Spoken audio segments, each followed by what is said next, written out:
en question, les tafsirs du Coran, source de réflexion.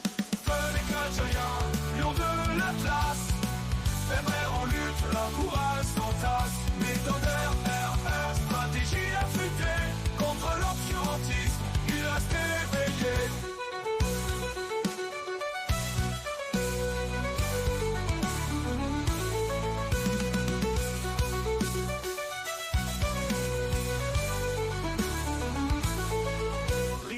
Persan, ils discernent la vérité dans les livres de jurisprudence.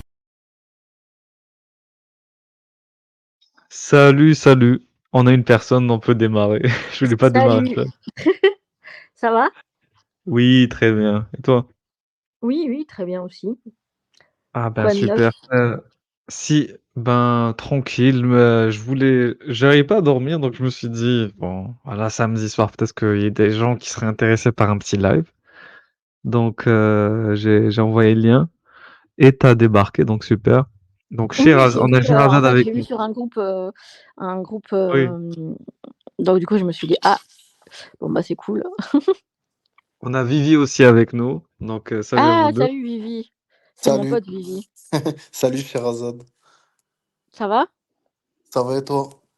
Ouais, ça va. Super. Donc on va. Attends, est-ce que je peux mettre une petite musique de fond si je fais ça? Attends, je vais baisser le son. Ouais, ça passe, ça passe. Bon, alors, moi, je voudrais voir l'actu Twitter, parce que moi, je traîne pas beaucoup sur Twitter, contrairement à vous deux, pour le coup.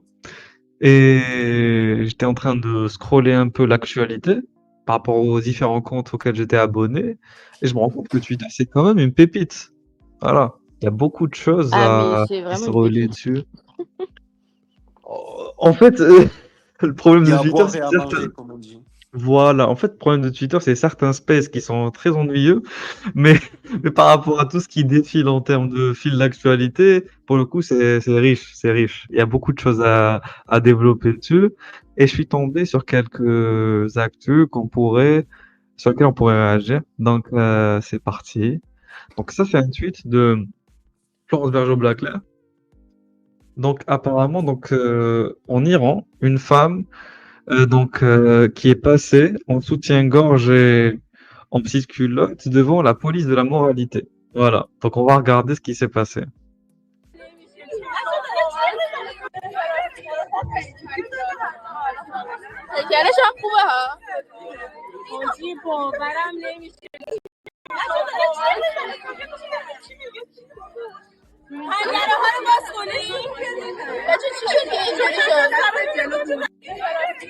Qu'est-ce que tu en penses, Shirazad? On a une femme avec nous, on va la laisser réagir au sujet. Je pense qu'elle est inconsciente ou courageuse, je sais pas. Je sais pas.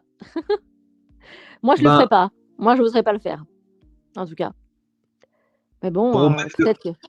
Vas-y, fini. peut-être pour Ouais. une expérience sociale, si j'ai plein de... Mais non, non, je vais pas me balader à poil comme ça. Non, non, en fait, rien. Voilà, je sais que certains, ça ferait plaisir à certains, hein, que je me balade à poil, mais non, non, je vais pas le faire, en fait. Oui, bien sûr, je comprends. Après, je vais vous montrer le contexte, parce que là, ils y régulus, pourquoi ils me montrent cette vidéo? Pourquoi est-ce que Florence Bergeau-Blaclair parle de courage? Qu'est-ce qu'on on comprend rien? Pourquoi? Qu'est-ce qui se passe?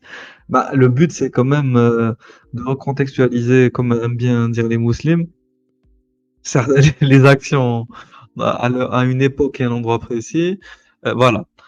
Donc, les protestations de Machin Amini. Donc, les troubles civils et manifestations contre le gouvernement de la République islamique d'Iran, associés à la mort en garde à vue de Mahsa Amini, ont commencé le 16 septembre 2022 et sont poursuivis en 2023, mais auraient diminué ou seraient atténués au printemps 2023. En septembre 2023, l'élite dirigeante de l'Iran était considérée comme restant profondément ancrée au pouvoir et les manifestations, donc, ont été décrites comme sans précédent dans le pays. Donc, c'est ça le contexte, en fait. On est dans un contexte où la police de la charia a interpellé Mahsa Amini. On va revoir un peu son histoire pour que les gens comprennent de qui on parle. Donc, Masha Amini était une Iranienne de 22 ans, connue sous le nom de Gina Amini, décédée dans un hôpital de Téhéran dans des circonstances suspectes, puisque la patrouille d'orientation, ce qu'on appelle la police des mœurs ou la police de la moralité religieuse, a arrêté Masha Amini pour ne pas avoir porté le hijab, conformément aux normes gouvernementales, donc qui sont basées sur la charia. Je rappelle que l'Iran, c'est une république islamique, chiite, pour le coup, mais bon, ils partagent avec les sunnites l'obligation du voile pour les femmes. Donc, le commandement de l'application des lois de la République islamique d'Iran a déclaré qu'elle avait eu une crise cardiaque dans un poste de police, s'était effondrée et était tombée dans le coma avant d'être transférée à l'hôpital. Cependant, des témoins oculaires, y compris des femmes détenues avec Amini, ont rapporté qu'elle avait été violemment battue, qu'elle était décédée suite aux brutalités policières, ce que les autorités iraniennes ont nié. Les allégations de brutalité policière, en plus des fuites d'examens médicaux, ont conduit certains observateurs à croire qu'Amini avait subi une hémorragie cérébrale, donc ce qu'on appelle un AV ou un accident vasculaire cérébral, un AVC, en raison de blessures à la tête, donc dû sûrement à des coups, après son arrestation. Voilà. Et c'est ce qui a déclenché ce qu'on appelle le mouvement mondial Femmes, Vie, Liberté. Voilà. Femmes, Vie, Liberté, c'est un mouvement de protestation qui a débuté donc en septembre 2022, après la mort de Gina ou Masha Amini. Donc, c'est des femmes et des hommes qui sont descendus dans les rues en Iran, indignés par les nombreux maux sociaux symbolisés par la mort de Amini, l'asservissement des femmes, la répression des minorités, le chauvinisme religieux. Voilà, je m'arrête là, je vais pas non plus faire un exposé, mais c'était pour vraiment mettre en place le contexte. Allez-y, vous voulez réagir ou pas? C'est toujours les femmes, c'est toujours de la faute des femmes, hein. C'est horrible. Non, mais c'est vrai, c'est toujours la femme qui est fautive, la femme qui s'est pas assez voilée, qui n'est pas assez soumise, qui n'a pas bien obéi. C'est vraiment terrible. Ce qui est, Et, ce qui est oui, bien sûr. d'autant plus, Vas-y. ce qui est d'autant plus effroyable, c'est qu'elle portait le voile, mais elle ne le portait pas suffisamment bien en fait. Pas assez bien Bah, pour, un peu de pudeur quand même. Attends, si pas tu assez portes le bien voile, pour, ouais, pas assez bien ouais, pour mais l'État iranien. Mais tu sais, tu as fait même le parallèle avec le sunnisme, mais on le voit aussi beaucoup dans les rappels sunnites. Oui, ma sœur, tu portes le voile, mais là, non, il est pas bien ton voile. C'est pas un voile légiféré. Ben là, le voile qu'elle portait, en tout cas, il n'était pas suffisamment bien pour l'autorité, pour la République islamique d'Iran. Et en tout cas, ben, elle en a payé de sa vie, quoi. Vive, voilà, ceux qui disent la liberté, le voile, voilà. il n'y a aucune liberté de porter le voile en fait. Parce que même quand c'est leur choix, j'ai l'impression, hein, je m'avance peut-être sur un terrain glissant, mais j'ai l'impression que même quand c'est leur choix, c'est pas vraiment leur choix parce qu'elles ont peur d'aller en enfer ou peur de décevoir leur famille. C'est pas leur vrai choix. Je sais pas si tu vois ce que je veux dire. Mhm, mhm. Bien sûr, oui, bien sûr. En fait, c'est pas un choix éclairé et librement consenti. C'est un Voilà, choix. exactement, exactement, exactement. Elles se sont juste conformées à quelque chose qu'elles ont entendu toute leur enfance. Bon, à part pour les convertis, bien sûr, mais ouais, elles se sont accommodées pour dire, bah en fait, entre le porter et être tranquille dans mon quartier ou que voilà, il n'y ait pas des gens qui me regardent bizarre, bah, je préfère ça plutôt que subir des moqueries et subir de l'harcèlement. Donc, c'est pas vraiment un vrai choix. Euh, non, pour moi, c'est pas un vrai choix. Mais après, chacun est libre. Je vais pas dire aux femmes voilées d'enlever leur. Enfin, voilà, ce serait totalement ironique si je suis pour la liberté d'aller dire d'enlever le voile. Mais même quand tu le portes, je pense que c'est pas naturel parce qu'en fait, il y a plein de contraintes. En fait, moi, mes amis qui sont voilés, ben, si tu veux aller à la piscine, ben, ils te disent, bah non, en fait, je peux pas parce que je suis voilée. Enfin, en fait, c'est très contraignant. Voilà, c'est très contraignant, on va dire. On va dire que personne ne se met des contraintes comme ça par pur plaisir. Voilà. Je sais pas ce que tu en penses, Vivi, ou ce que vous en pensez. En fait, moi, je sais qu'il y a certaines femmes, en tout cas, qui se voilent, qui ont accepté cette contrainte. Voilà. Soit parce qu'on les a habituées depuis toutes jeunes, ou soit parce que, comme tu as dit, celles qui se convertissent, forcément, elles sont dans une démarche, logiquement, d'acceptation de leur propre gré, de ce voilement, de cette nouvelle rigueur vestimentaire qu'elles adoptent. C'est pour ça que les convertis ont plus de facilité à accepter de porter un niqab, si jamais on venait à leur demander de le faire, surtout dans les mouvements et dans les courants salafis, forcément les musulmanes de naissance qui, elles, pourraient s'accommoder d'un hijab, mais pour vraiment les obliger à porter le niqab, faudrait avoir une force de contrition très forte, genre que ce soit le père ou le mari, que ce soit dans une société où il y a un fort patriarcat pour qu'elles finissent par accepter. Parce que comme tu as dit, c'est pas un vêtement facile à porter, c'est pas un vêtement enviable, c'est pas un vêtement qu'on a envie de porter. C'est ni pratique, ni beau, ni rien du tout. Voilà, faut être honnête. Le niqab est... Exactement. Et puis, on voit beaucoup de témoignages. Ah, pardon, je te coupe, Non, tu non, voulais j'avais dire. fini, j'avais fini. Vas-y, vas-y. Je disais, on voit beaucoup aussi de témoignages de femmes, même sur Instagram, sur Internet, qui disent, en fait, c'est dur, mais on le porte pour Allah, et des fois, j'ai envie de l'enlever, mais je Oui. continue à le porter Ouais. parce que j'espère ne pas aller en enfer et aller au paradis. Donc, on voit bien cette notion de chantage, donc après la mort, en fait. Enfin, on voit beaucoup la notion de chantage. Elles se disent, ah, mais j'ai pas fait tout ça pour ensuite retirer le voile et aller en enfer. Donc déjà, ça met que voilà, les femmes qui ne sont pas voilées vont en enfer et les femmes qui sont voilées vont aller au paradis. En fait, et pour moi, c'est hyper violent. En fait, c'est hyper violent envers soi-même. Tout à fait. Entièrement d'accord. Et d'ailleurs, Après, oui, vas-y, vas-y. ouais, moi, si je pouvais juste dire, enfin voilà, moi, je trouve en tout cas que par rapport au voile, vraiment, mais il n'y a pas de système vraiment de plus rétrograde et de plus oppressif qui arrive à convaincre l'opprimé du bien fondé de son oppression. Parce que clairement, la femme, ben, voilà, elle en tire pas elle croit en tirer des avantages, mais elle en tire plus, voilà, du négatif que du positif. Tu vois, elle croit que c'est bien alors que c'est pas bien. Et c'est cette idéologie qui la pousse voilà, à convaincre les femmes que c'est une liberté alors que c'est tout autre. Et on le voit, il suffit qu'elle enlève, qu'elle veut enlever son voile ou qu'elle ose dire, je sais pas, oui, si un jour je l'enlève, ben, elle sera traitée de pute, de kahba, voilà, De de traîtresse, harki, voilà, bien sûr, de même de traîtresse, kafira, de de harki, mécréance, oui.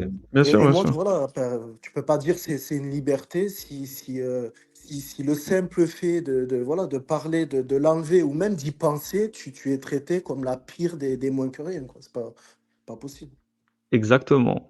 Donc juste, je rajoute ça parce que de toute façon, j'en ferai d'autres lives parce que c'est tellement important. Moi, en fait, je voulais faire une sorte de mini documentaire sur ça quasiment, mais ça prend trop de temps. On a trop de projets en parallèle, mais je pense que je ferai des lives comme ça pour un peu présenter au fur et à mesure tout ce qui se passe vis-à-vis du mouvement justement féministe et même révolutionnaire, parce que ça va au-delà même du féminisme. Il y a une révolution d'une certaine frange de la population iranienne vis-à-vis du pouvoir des mollahs. Donc on en parlera dans d'autres lives. J'essaierai d'inviter des Iraniens aussi si c'est possible, ou des gens en tout cas qui se sentent concernés par cette cause. Juste, je vous lis ça. Donc, des femmes et des hommes sont descendus dans les rues de tout l'Iran, indignés par les nombreux maux sociaux symbolisés par la mort de Mahsa Amini, l'asservissement des femmes, répression des minorités, le chauvinisme religieux, brutalité policière et la corruption du gouvernement. Donc, les gens ont créé leurs propres groupes locaux, notamment Neighborhood Youth Alliance of Iran and the Covenant. Donc, et ont lancé et ont appelé plutôt les autres à agir. Au fur et à mesure de leur rassemblement, le slogan a commencé à résonner d'une ville à l'autre, en kurde, en persan, en azéri et en baloutche, femme, vie et liberté. Voilà. Donc, le mouvement a été brutalement réprimé par les autorités iraniennes qui ont tué des centaines de manifestants, arrêté des milliers d'autres. Et ça, d'ailleurs, on n'en parle pas dans les médias occidentaux, bien sûr. Le mouvement a également obtenu un soutien et une reconnaissance internationale et s'est vu décerner le mouvement Award 2023 par Freedom House. Le slogan Femmes, vie, liberté s'inspire du mouvement des femmes kurdes qui luttent depuis des années pour les droits et l'autonomie des femmes dans la région. Le slogan exprime l'idée que les droits des femmes sont essentiels à la liberté et à la vie et que les femmes devraient avoir la liberté de choisir leur propre façon de s'habiller, de vivre et de participer à la société. Le slogan est également connu sous le nom de Jin Jian Azadi, en kurde des Zan Zangi Azadi en persan. Les gars, je ne suis ni persan ni kurde, donc ne m'en voulez pas pour l'accent. Euh, Moi, j'aimerais poser une question sur la table et j'aimerais que ça soit Sherazade qui me réponde, parce que c'est la concernée. Sherazade, juste pour peut-être que les gens ne te connaissent pas, donc tu apostates ou pas du tout? Tu apostates de Alors, l'islam? moi, je peux raconter en 2 secondes mon Vas-y, histoire je t'en prie. si ça Oui, intéresse. Alors, en fait, je ne connaissais rien à l'islam et j'ai un ok. ami qui a essayé de me convertir quand j'étais dans un moment un peu faible psychologiquement, donc j'ai fait une dépression. Et en fait, c'est pas méchant ou quoi, hein, mais les gens qui sont en dépression, les gens qui sont faibles psychologiquement, c'est totalement la cible des sectes. Bon, pour moi, les religions sont des sectes. Et en fait, il a essayé bah, voilà, de me montrer la beauté de l'islam. Et quand j'ai vu ce qu'il y avait sur la femme, il faut savoir aussi que moi, je suis une enfant adoptée. Donc, en fait, l'adoption en islam, voilà, j'ai vu des trucs que ça m'a pas plu beaucoup. Et donc, du coup, bah, ça s'est fait sur quelques années hein, quand même, où j'ai regardé, où je me suis dit, ah, mais peut-être que c'est vrai, peut-être que les miracles scientifiques, c'est vrai, je me questionnais. Et en fait, bah, après, quand j'ai vu réellement ce qu'il y avait dedans, je me suis dit, non, non, c'est mort, je vais pas passer devant l'imam pour me convertir. Et des musulmans qui, avant, étaient à fond, disaient, oui, alors, c'est quand que tu vas te convertir, c'est quand que tu le fais, c'est quand que tu deviens musulmane. Et après, ils m'ont plus trop parlé parce qu'ils ont vu, enfin, c'est là que j'ai vu la cassure en fait et des sectes, l'amour conditionnel en fait. C'est-à-dire, on t'aime quand tu y crois, mais dès que tu y crois plus, tu n'es rien en fait. Je sais pas si je m'exprime bien, si tu as bien compris. Oui, oui, bien sûr, je comprends bien. Après, t'as fait bref, donc tu veux ajouter d'autres détails. Toi, Sherazade, donc de base, tu n'es pas de culture arabo-musulmane ni rien du tout, c'est Non, ça? non, non, non, ma famille est chrétienne. Ok, ça marche, ça marche. Mais tu t'es jamais vraiment converti au final. Non, non, non, mais j'y ai cru. En Ok. fait, par exemple, j'avais des réflexes. Par exemple, voilà, lire l'horoscope, c'est haram, c'est totalement interdit Oui, oui, parce que oui, tu oui. fais du. Voilà. Et une fois, en feuilletant un journal, j'ai lu, mais sans mettre l'intention de lire. Après, j'étais, oh, mais mince, mais qu'est-ce qui va se passer? Enfin, en fait, ça met vraiment dans ton cerveau que c'est plus toi qui compte. Enfin, c'est plus toi qui compte en fait, c'est le fait de plaire à Allah. Enfin, tu vois, c'est tellement, ça rentre tellement dans la vie privée des gens que bah, je comprends que certains pètent un câble et que ce soit insupportable en fait, et que bah voilà, pour les gens je comprends totalement les gens qui quittent la religion. D'ailleurs, est-ce que je peux avoir juste 2 secondes pour faire une petite pub pour le MELP? Oui, bien sûr, évidemment. Ah, ok, merci. Voilà, donc en fait, il y a une association qui s'appelle le MELP, donc MELP. Et en fait, ça aide donc les gens, ça veut dire émancipation et liberté de penser, si jamais. Et pour les gens qui seraient intéressés, soit à aider le MELP, donc s'il y a des psychologues, des psychiatres, des gens qui peuvent donner de leur temps, c'est toujours. Ah oui. Ah, tu es en train de le montrer, super. Merci.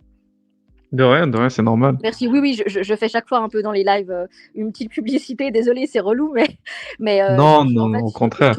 trouve qu'il faut en parler, en fait. Parce que Oui, oui, bien sûr. chaque fois qu'on.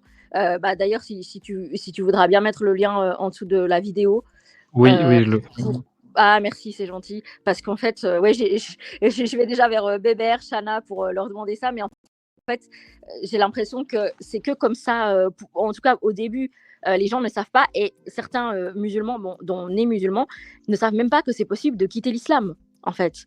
Ils ne s'imaginent même pas, en fait, leur cerveau est tellement conditionné que ça leur vient même pas à l'idée de se dire, ah, mais si je n'aime pas cette situation, ça peut être autrement, en fait. Et ben, le MELP, c'est vraiment, s'il y a des gens qui veulent soit aider, soit en parler, vraiment, ça aiderait beaucoup. Et franchement, merci pour tous ceux qui participent de près ou de loin, parce que c'est vraiment, vraiment important. Bah écoute, merci énormément pour la publicité. Donc effectivement, le MELB, je vous ai mis le lien du site en description. Donc c'est une association qui a été créée donc il y a quelques mois. Bon, ça fait des années qu'on la met en place. Moi, je suis dedans également. Et du coup, donc MELP, pourquoi? Pour Mouvement d'émancipation et liberté de pensée, ou pour les libres penseurs.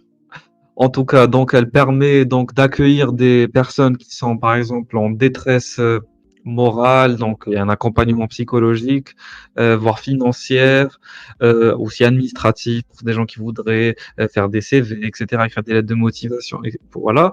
Euh, Ça vise surtout un public qui est victime, par exemple, d'harcèlement, de persécution dû à, par exemple, un environnement sectaire ou religieux.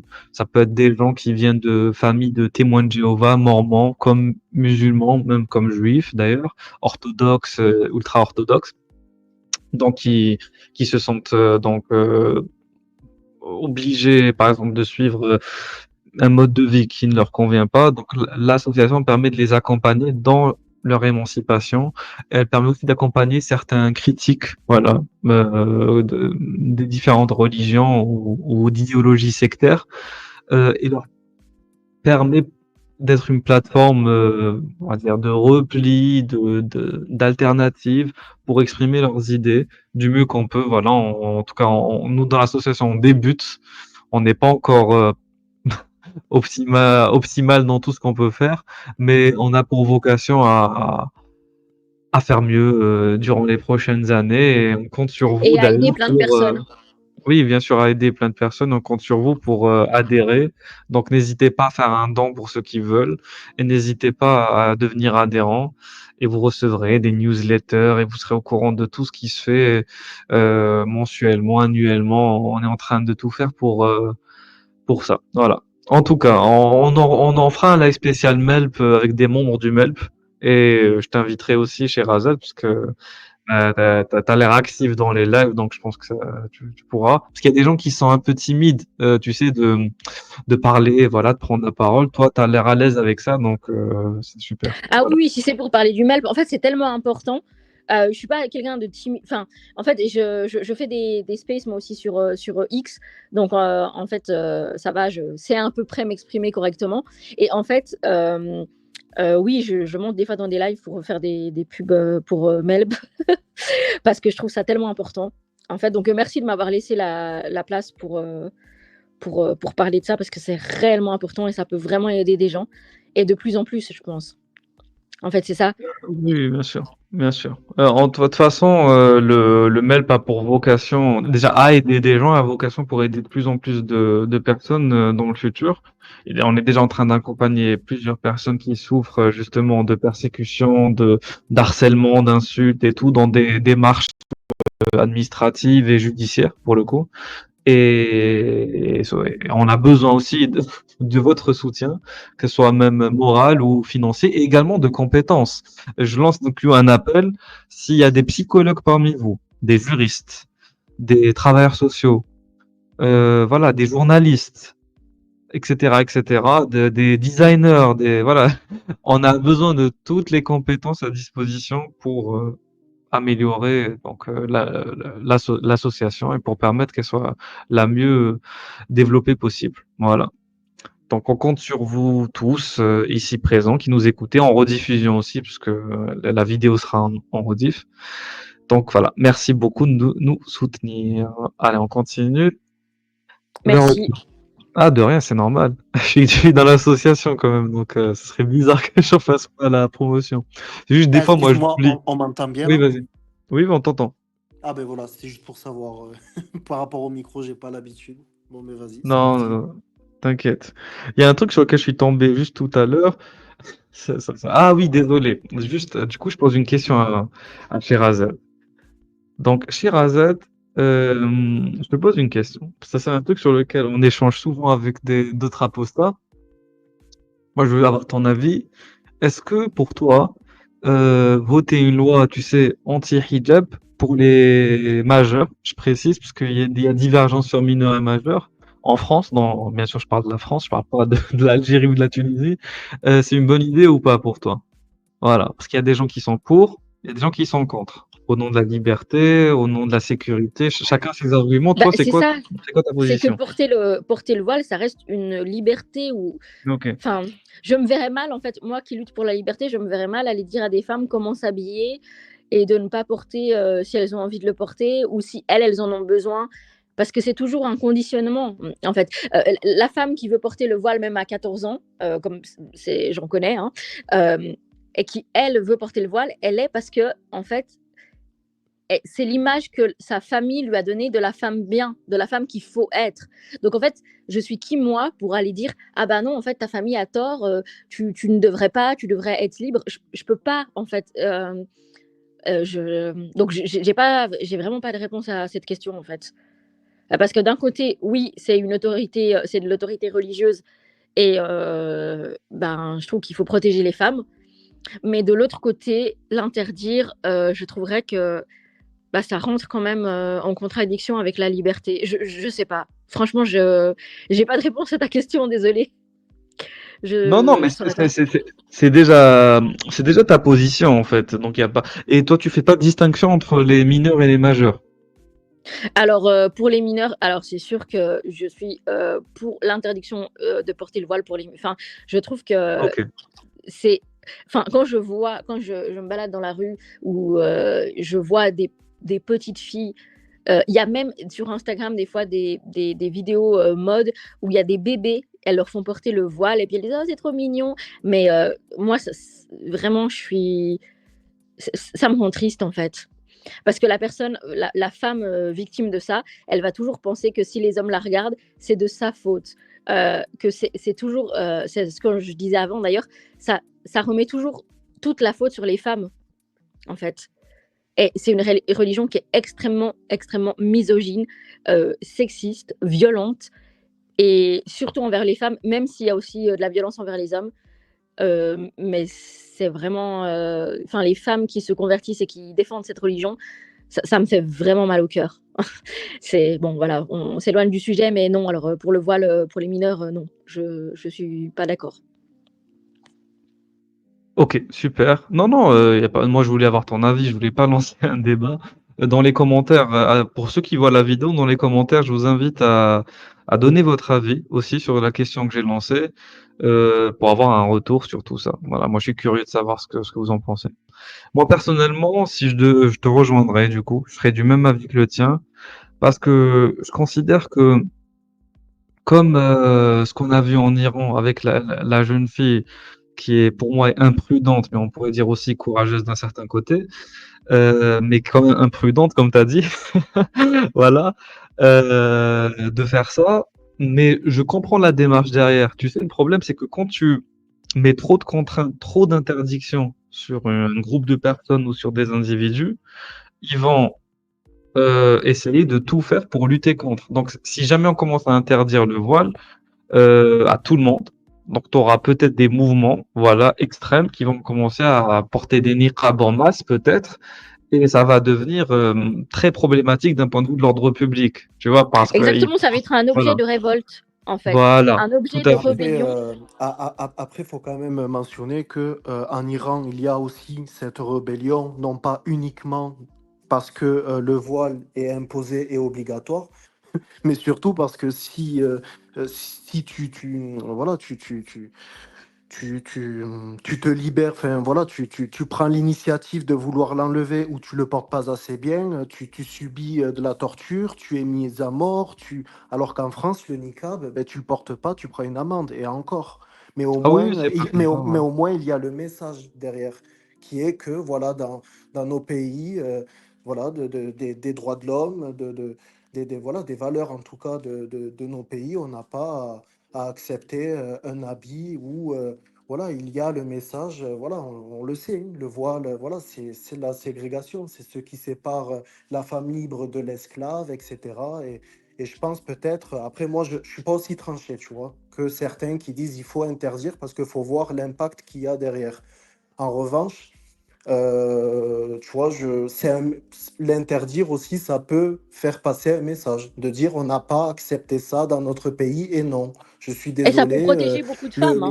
Le voile, c'est pas un choix comme un autre. Voilà, c'est pas un choix aussi libre que porter une casquette, comme on pourrait le faire croire. Et il faut mettre un message derrière. Voilà. Après, c'est sûr que, bon, je pense pas qu'il y aurait de la rébellion comme en Iran, parce qu'il n'y a pas non plus les conséquences voilà, dictatoriaux qu'il y a en France comme en Iran, tu vois, si tu enlèves le voile. Mais en tout cas, ça enverrait un message, je pense, à l'idéologie qui est derrière le voile. Pas forcément, tu vois, vouloir faire du mal aux musulmanes, mais en tout cas, le message qui est porté derrière cet outil-là, qui est le voile. Oui, Non, mais exactement. vas-y. Mais exactement. Et en fait, il y a des gens qui disent: «Oui, pourquoi vous vous offusquez? C'est juste un bout de tissu». Non, non, non, non. Non, non, non, non. C'est absolument pas juste un bout de tissu.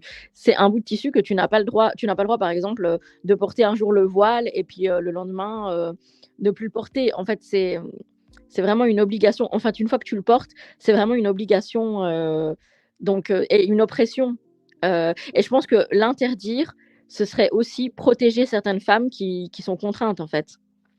Donc, En fait, oui, oui, je vois ce que tu veux dire.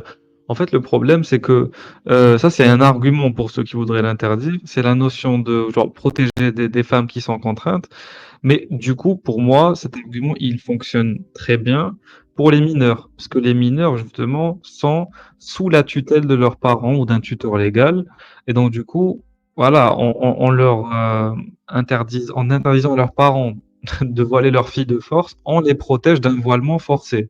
Sauf que dans un cadre où la personne est majeure, on considère quand même qu'elle est libre, tu vois, de ses choix, que si jamais elle est forcée par de la violence, il y a la police, il y a les forces de l'ordre pour la protéger, donc il y a des associations pour l'aider. Donc, techniquement parlant, tu vois ce que je veux dire? La France permet à des femmes qui sont, je sais pas, violentées par leur mari, leur père, leur frère, si jamais elles voulaient pas porter le voile, de pouvoir justement recourir à la justice par elle-même, parce qu'on considère que justement elle est majeure. Donc, elle est responsable d'elle-même. Faut aussi penser à ça. Et de deux, le problème, c'est aussi la notion de droit.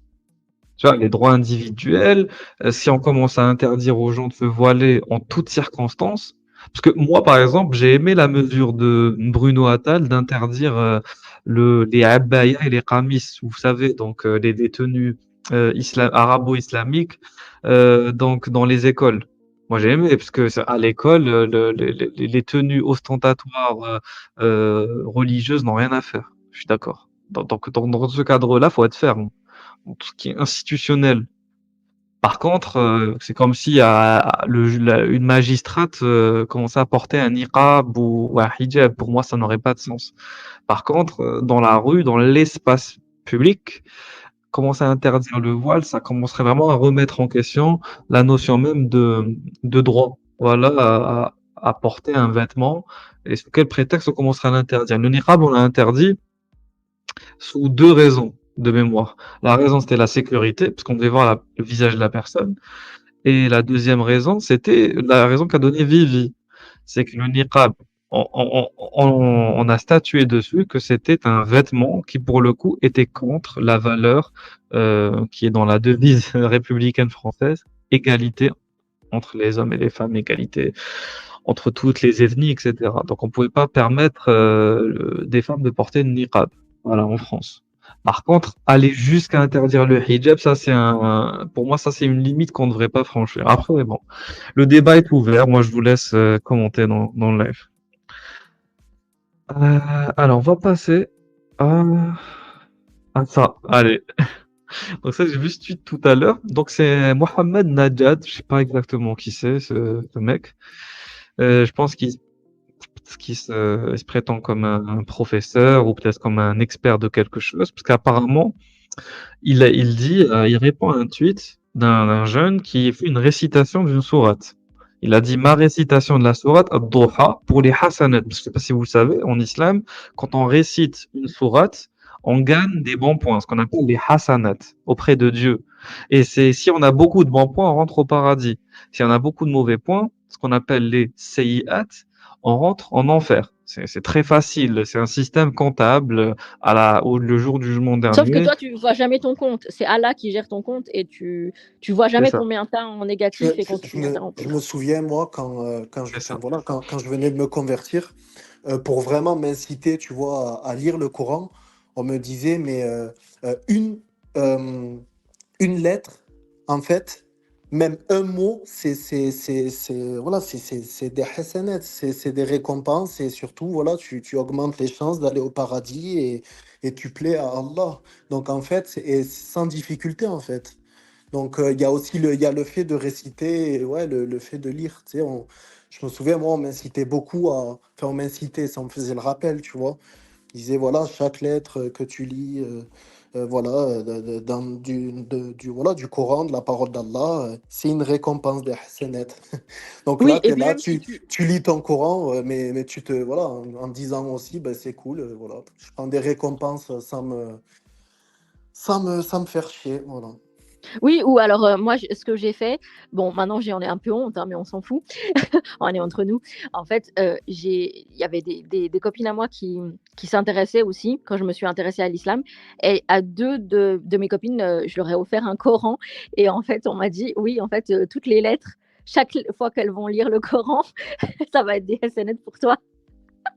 Ah, maintenant, je trouve ça ridicule, mais sur le moment, Ah, j'étais toi grave. aussi, du coup, t'as fait part, voilà, t'as pris part de cette douille. Ouais, ah non, mais oui. Oui, oui, mais maintenant, bon, elles se sont pas converties, heureusement, mais bon, après, en plus, les Corans, c'était des beaux Corans, quoi. Enfin, j'aurais mieux fait de garder mon argent pour autre Mais chose, en mais vrai, on rigole, mais attends, de se dire que une lettre, mais je sais pas si on se rend compte, une lettre, c'est un hasanat, donc une récompense, et t'as des musulmans aujourd'hui qui arrivent à te dire, je n'ai même pas lu le Coran en entier. C'est quand même la base de la religion et surtout, on t'incite. C'est incroyable. Non, mais je te jure, moi, je j'arrive pas à comprendre. On t'incite à lire le Coran, on te dit, enfin voilà, c'est déjà, bon, c'est la base de ta religion, voilà. Mais en plus, tu le lis, tu as une récompense immense. Et tu as des musulmans, ils sont musulmans, voilà, ils sont musulmans pendant tant d'années. Ils te disent, non, je l'ai pas lu en entier, le Coran, mais mashallah, l'islam, c'est un miracle. Et c'est incroyable. Malgré mais la c'est comme, récompense qu'il y a à le lire. oui, oui, mais c'est comme disait, JC, qui fait des spaces, il disait: «Si, par exemple, maintenant, on a, un livre qui vient d'un extraterrestre, tout le monde, absolument tout le monde voudrait le lire. Alors, la parole de Dieu même, bah, évidemment qu'on devrait se bousculer, se battre pour être celui qui est le plus pieux, qui lit le plus. Mais en fait, non, pas du tout. Donc en fait, c'est que, ouais, clairement, c'est pas si convaincant. Allah n'a pas réussi à être aussi convaincant qu'il le croit, en fait. Mais tu sais, tu parles des extraterrestres, mais tu as la secte là, des Elohim, là. Je sais plus comment il s'appelle, son Raël, fondateur. Raël, Raël, voilà. Raël. Mais ben, en fait, tu vois, à partir du moment où voilà, tu dis qu'il y a un créateur, que tu peux croire voilà, qu'il y a un créateur, que tu dis, voilà, il n'y a pas de preuve enfin, voilà, qu'il existe, il y a pas de preuve. Enfin, voilà, je vais pas rentrer dans ce débat, mais du coup, tu peux dire tout et n'importe quoi, tu vois. Ce sont des extraterrestres, ce sont des licornes, c'est un dieu abrahamique, il y a plusieurs dieux, voilà. Enfin, Oh, bref, on bon. s'éloigne un peu du Ouais, truc. ouais, ouais. En fait, il y a Jean-Anix qui nous a écrit un commentaire. Salut aussi à Abba Life qui nous regarde. Ah, j'avais Donc, pas vu. vous avez vu la fille en Iran qui s'est mise en sous-vêtements devant une université. Oui, on en a vu tout à l'heure. Donc, apparemment, elle a été pragmatisée, mais j'en sais pas plus. Oui, Bon. et bon, on va juste finir avec ce tweet, puis on va montrer le tweet de Femme Azadi. Ah, Celle que excusez-moi, tu as montré tout à l'heure, enfin, brièvement, c'est là. c'est ça, c'est ça. Donc, D'accord. il y a une association que bon, j'ai discuté avec l'une des cofondatrices. Je vais essayer de l'inviter pour un live. J'espère qu'elle va accepter. Si elle a le temps, voilà. Donc, c'est une association donc, qui s'appelle Femmes Azadi. Et cette association, donc, c'est une association de femmes franco-iraniennes qui mène des actions politiques, médiatiques, événementielles. Et dedans, donc, elles postent souvent des vidéos, des extraits, des analyses politiques de ce qui se passe en Iran. La principale intervenante, c'est Mona Jafarian, voilà, qui elle-même est perse et kurde, donc qui est une militante féministe. Et je vais vous montrer la vidéo qu'elle a faite par rapport à la pragmatisation. Et on va voir les détails. Juste, je finis avec ce tweet-là, parce que j'ai entamé, et je veux pas, j'ai eu peur d'oublier. Donc, notre cher Mohamed Najed, je sais même pas qui c'est, je vous dis la vérité, je suis tombé de son tweet par hasard.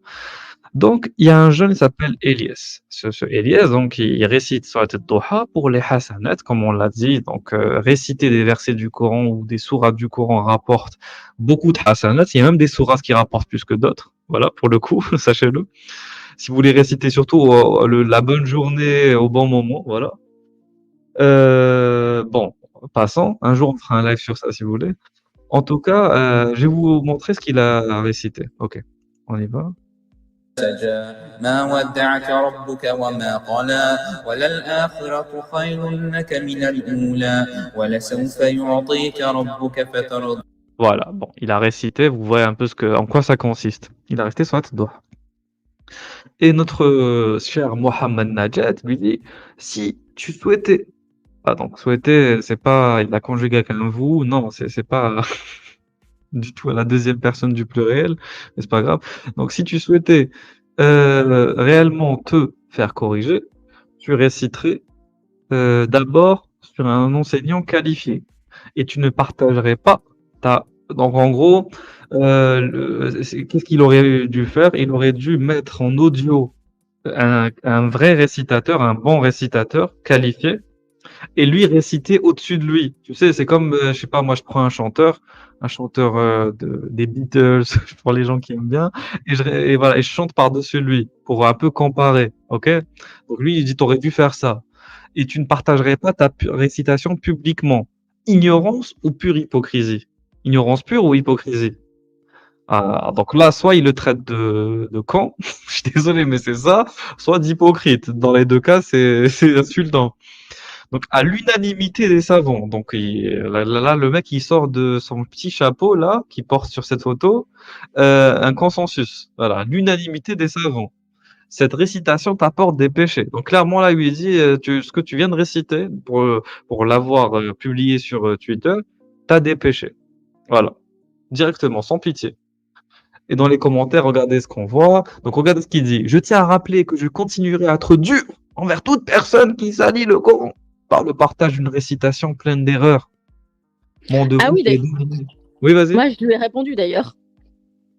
Voilà, tu l'as dit quoi? Je lui ai dit pourquoi, parce que en gros, il a dit voilà, qu'il défendait Allah, et puis j'ai mis pourquoi Allah n'est pas capable de défendre son œuvre divine. C'est toi qui fais son travail à sa place. Et il m'a pas répondu. Dommage. En tout cas, oui, il va pas te répondre, je pense.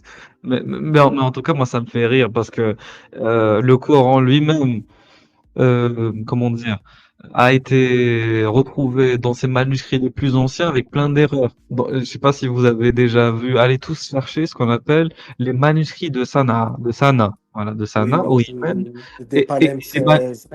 voilà, et c'est ce qu'on appelle les palimpsestes et tout. Donc il y a plusieurs couches d'écriture et en fait, tu as une couche qui recouvre une autre et quand on voit la couche basse, donc inférieure des sourates, on voit que c'est rempli, mais rempli d'erreurs et c'est corrigé même, etc.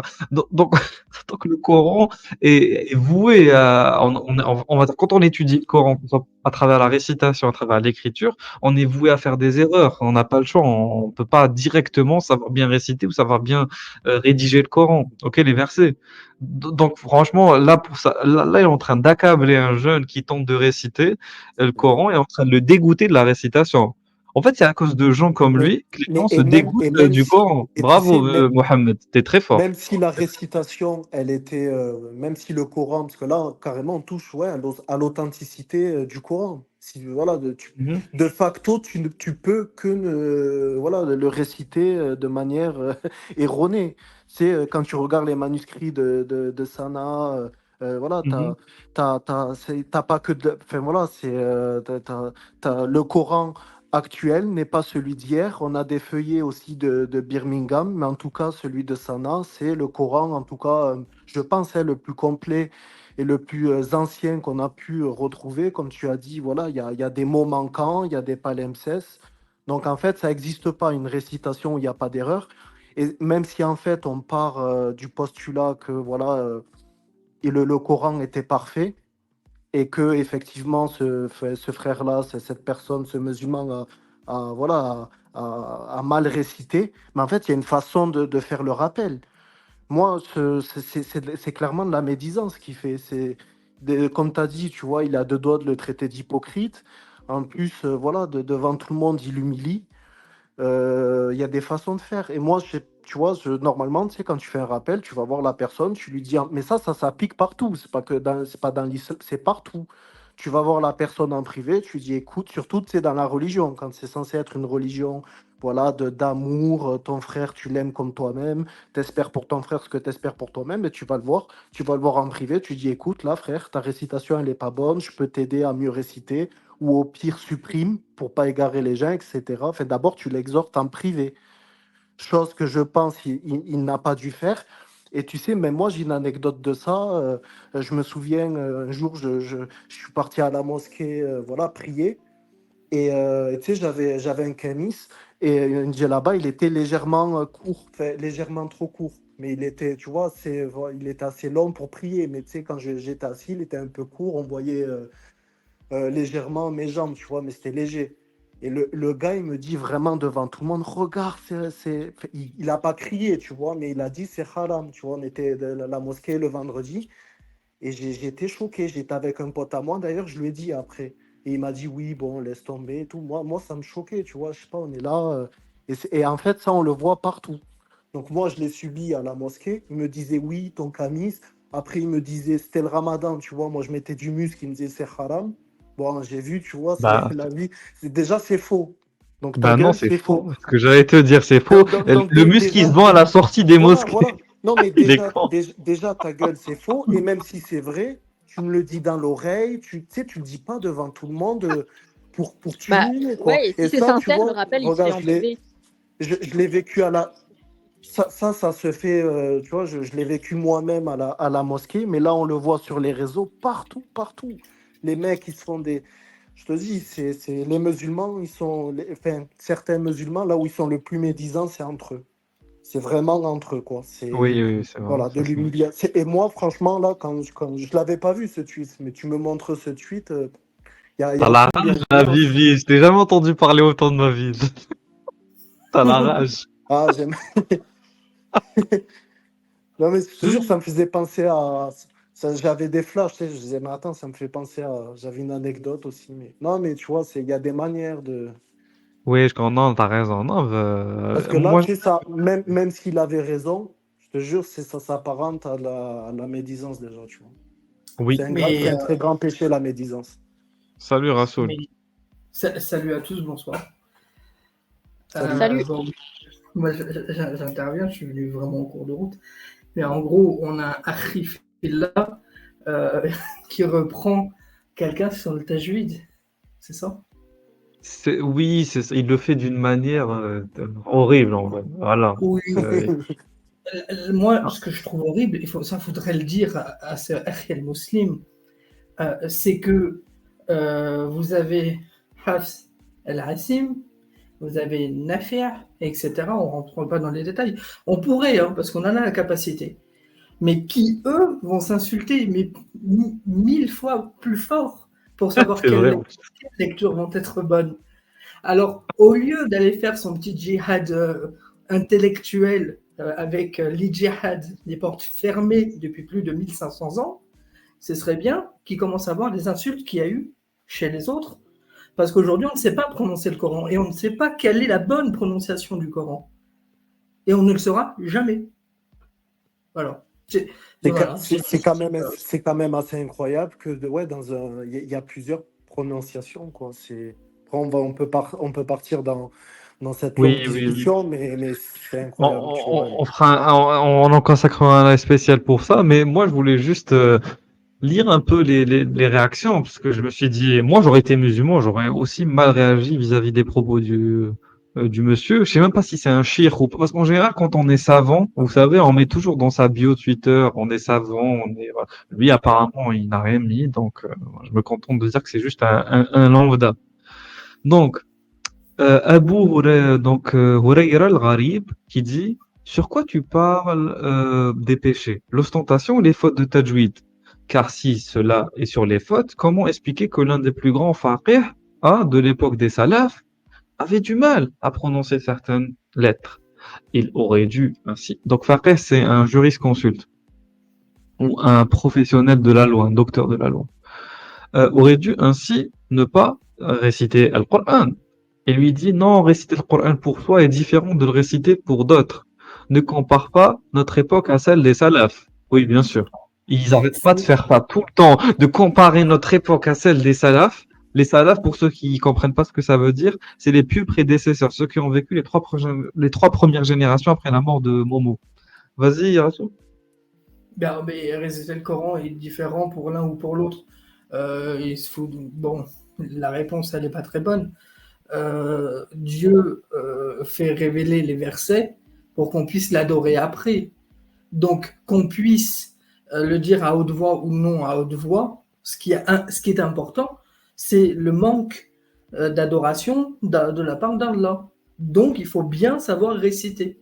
Et c'est vrai, il y a certaines personnes, ça on le retrouve dans les biographies, qui ne savaient pas bien prononcer l'arabe.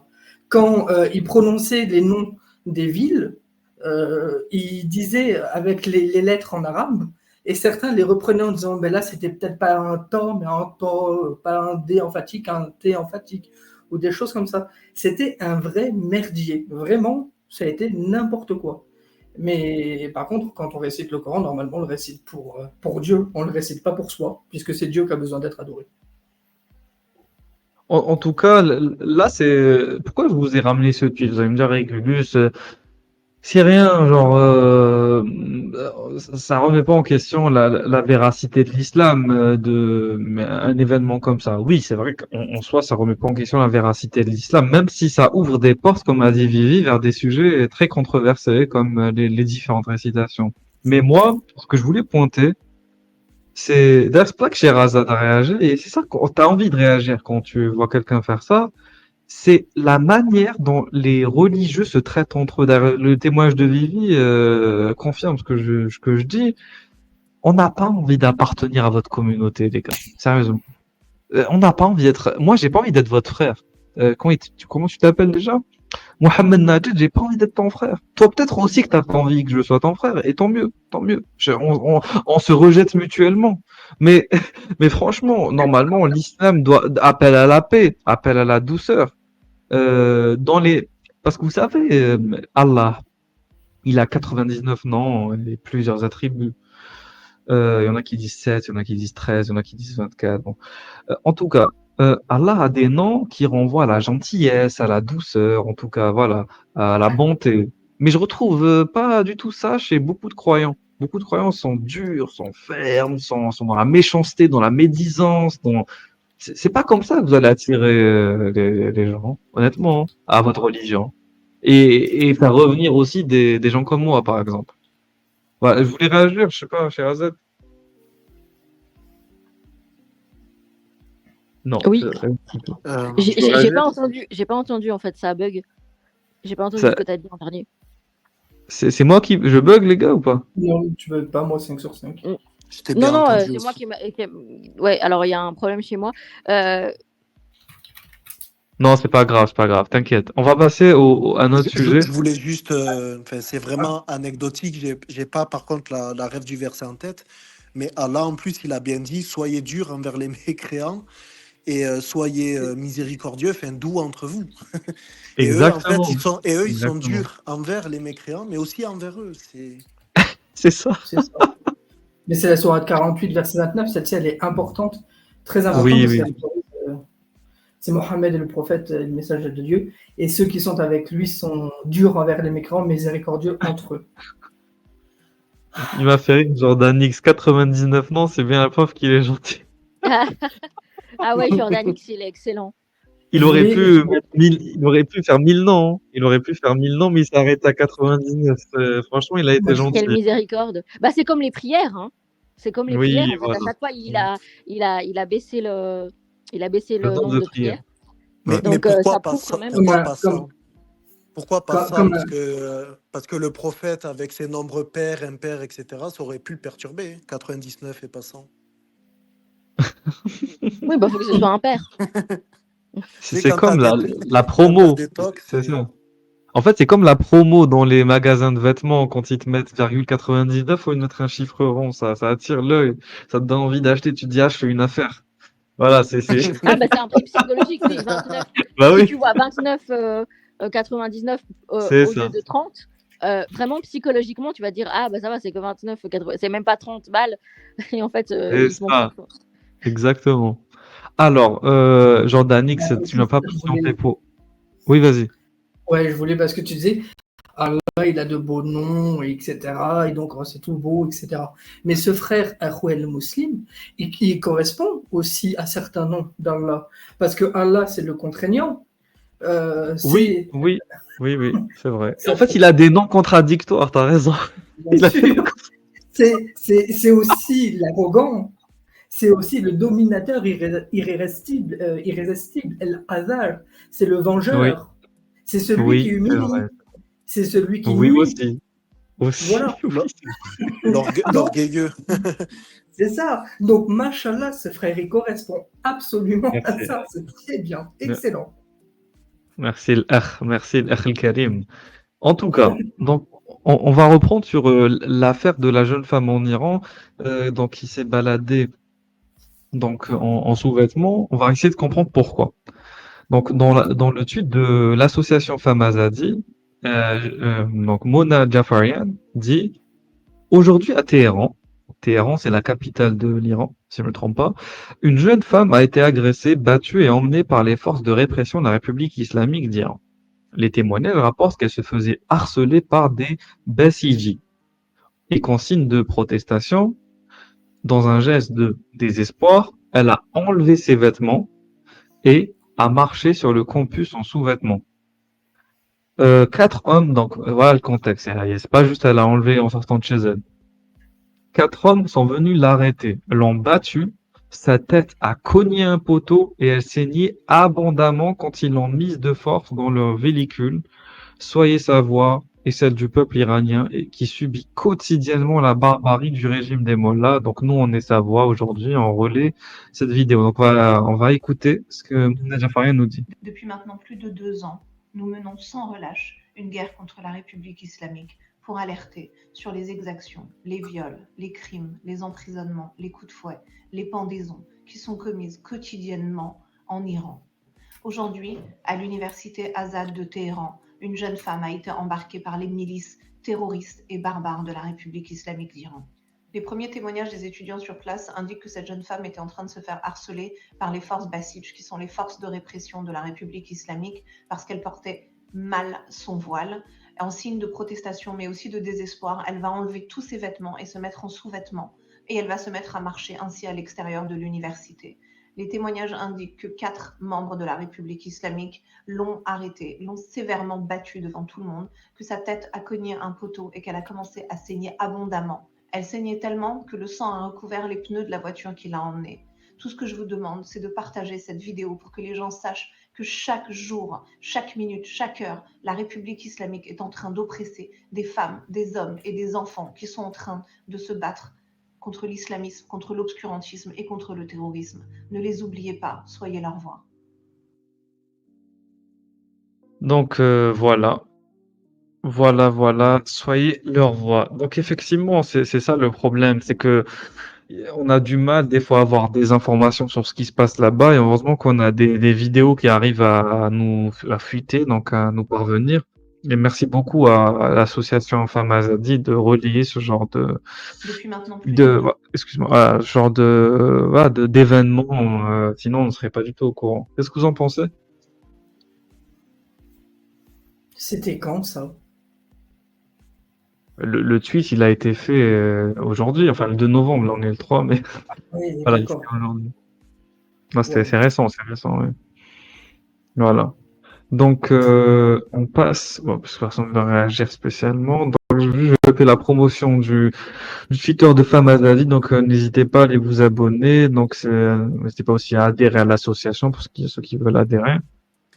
Donc, Ce qui est fou, c'est que oui, je pense, en fait, il y a une telle pression, il y a une telle pression psychologique, mentale par rapport au voile que cette femme, ben, elle s'est suicidée. C'est clairement, elle savait qu'elle allait être tuée et elle était déjà en fait dans un suicide mental parce que Oui, je crois que c'est elle ça. était en fait, ben en fait, quand voilà, elle était morte de l'intérieur. Elle subissait un tel pressing, un tel, ben, au bout d'un moment, en fait, c'est un ras-le-bol, quoi. Je vais faire une analogie qui n'a rien qui n'a rien à voir, tu vois, mais c'est comme si, je sais pas, tu étais dans un endroit où on fait que te dire oui, voilà, fais pas ceci, fais pas ceci, alors que c'est ton, voilà, enfin, on t'oblige de porter un truc ou de faire quelque chose alors que tu ne veux pas, et on te fait tous les jours, tout le temps, t'es harcelé, c'est pas une liberté, c'est au bout d'un moment, ben, le truc, tu le jettes à la gueule de ton oppresseur. Tu pètes un plomb et tu sais que tu vas mourir pour ça. Ben, je pense que c'est ce qui s'est passé. Donc, au-delà de l'aspect, je pense, tu vois, militant de l'acte qui est derrière, il y a l'aspect je t'emmerde. Tu sais, voilà, enfin, c'est horrible en fait, tu vois. Clairement, en fait, au lieu de se jeter d'un pont, ben voilà, elle a pris son voile, elle leur a jeté sur la gueule. Mais c'est pour ça, C'est enfin, très franchement, courageux. mais pour en venir là, en fait, tu vois, c'est pas juste, oui, porte le voile enfin, et juste porte cet habit et on t'impose comme on impose n'importe quelle autre chose, tu vois. Il y a vraiment une pression, mais terrible, dogmatique. Et enfin, tu vois, je réagis un peu à chaud comme ça parce que je n'étais pas au courant, moi, de. Je viens de voir le tweet là que tu nous as montré, je ne l'avais pas vu, non, mais mais c'est terrible. c'est normal, c'est de l'actualité très, très, très récente. Là, par exemple, ça aussi, il faudrait le relayer. Je sais pas si vous êtes au courant, mais la République iranienne, donc le gouvernement, empoisonne les plateaux de cantine des étudiants iraniens. Voilà, dans l'université de Hamedan. Voilà, une Qu'est-ce que dizaine c'est? d'étudiants hospitalisés, des dizaines d'intoxications et cas d'empoisonnement dans une université de Hamedan. Donc les étudiants ont protesté en faisant une chaîne avec leur plateau repas.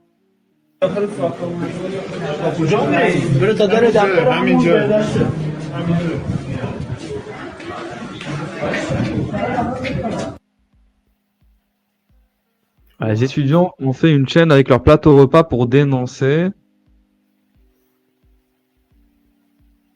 Voilà, donc voilà. Eh C'est oui. grave. Ah ben écoute, C'est très grave. très très grave. Si on en arrive à empoisonner des gens, franchement, on en est là, hein. Donc La voilà. population, Donc oui. empoisonner sa population, c'est très grave, hein. Exactement.